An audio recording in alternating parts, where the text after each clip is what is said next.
जा. हॅलो. हा बोला ना गुरुजी. बर बर बर. बर मी काय होते तुम्हाला.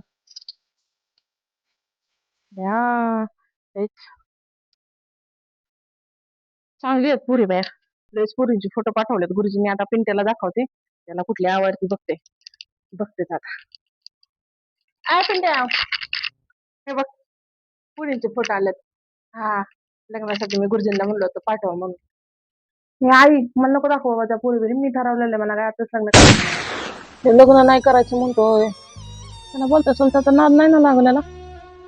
पिंट्या, तू लग्न नाही करायचं म्हणतो, तुला दुसरा नाद तर नाही ना लागला बाहेरचा. म्हणजे मी आजकाल ऐकलंय की पोरांना पोरं आवडतात म्हणून. तसला बंद करू नको. आपलं चालत नाही ते. पोरांच्या नादाने काही करायचं बघशील. बघ, बापला मला फाशी घ्यावं लागेल तुला सांगते आता. आई तू मनातच काय पण बोलायला लागली आता. एवढं असतं का तेव्हा राव. पिंट्या, तुला वाटत असं तू त्या सटवीची त्या आत्याची पुरगी करशील म्हणून मी तुला तसं करून देणार नाही. तुला तीच करायची ना म्हणूनच तू असं म्हणतोय ना. एवढ्या गुरुजींनी पुरी दाखवल्या नाही म्हणतोय त्यांना तू.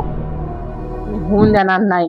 तिच्या घरात आली ना तर मी फाशीच घेणार बघ करायचं. आत्याची पोरगी नाही करायची मला. आत्या काय इडबिडी मला द्यायला जाऊन. मला पण नाही आवडत ती. मला नाही करायचं तेव्हा आत्याच्या पोरीवरला. करिअर बिरिअरचं बघू का नुसतं लग्नच करू सुटू. त्या करिअरच्या भाड्या मला मार नकोस तू. तू जेवढं वयाचं आहे ना तेवढ्या वयामध्ये बापाला 4 पोरं झाली होती. 3 पोरी 1 पोरगा. हा, सांगतोय तुम्हाला करिअरचं. त्या सगळीच्या नादी लागलाय खरा, पण ती आत्या असली बांडगुळी ती तुमचा संसार होऊन द्यायची नाही. तिच्या घरी जाऊन काय काय खाल्लं तू सांग. मला वाटतंय तुला तिने मोहिनी मंत्र घातलेलं आहे, काहीतरी खायला घातलंय तुला. करणी बाधा केली का काय माझ्या पोराला काय माहिती. म्हणून तू असा म्हणतोय. अगला मुतनं सांगणारा पोरगा माझा आज मला डायरेक्ट लग्नाला नाही म्हणतोय.